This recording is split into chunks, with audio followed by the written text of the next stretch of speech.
Jarrai dezagun lehiaketarekin. Hurrengo atalak zein da du izena. Badakizue, 5 pista emango dizkizuet banan-banan eta zuek asmatu egin beharko duzue. Zenbat eta pista gutxiago, orduan eta puntu gehiago. Hasi egingo gara. Gaurko gaia, Euskal Herriko herriak. Hauek dira lehenengo herriaren ezaugarriak. Prest? Herri hau kostaldean dago, hondartza ederra dauka, baina ez dago udako igerileku publikorik. Herri honetan arrain kontserba lantegiak daude. Kanpina eta hotela dauzka, hondartzaren alboan eta herrigunetik gertu. Herri honek kirol portua ere badu. Bertan Oria ibaia itsasoratzen da. Ederto ba. Ona, bigarren herriaren pistak. Herri honetan, Errioxar sukaldaritza honena probatu ahal izango duzue. Upategiko menu tipikoa, patatak Errioxarrerara eta arkume txuletak. Eta baita proposamen abangoardistagoak eta berritzaileagoak ere. Mahasti asko ditu.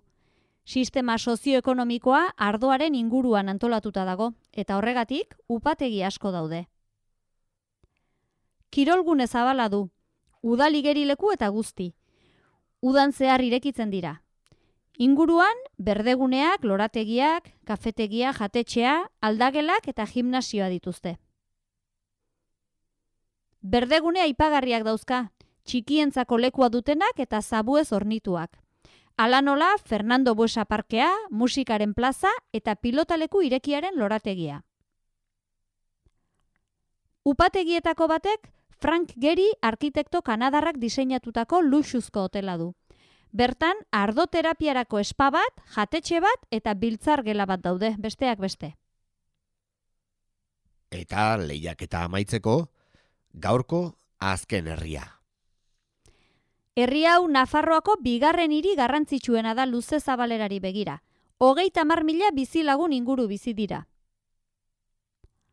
Foruen plaza da topaleku eta herriaren erdigunea. Alde historikoa eta modernoa lotzen ditu.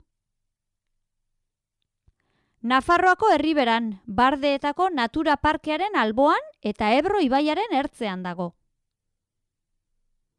Abiapuntu egokia da Bardeetan ibilbideak egiteko, Arradako gaztelua ikusteko edo Tarazonika deritzon naturbidean ibiltzeko. Ebro ibaiaren urari esker, herriberako barazki goxo-goxoak dasta daitezke bertan, baina batez ere Euskal Herriko kukulurik edo kogollorik ezagunenak.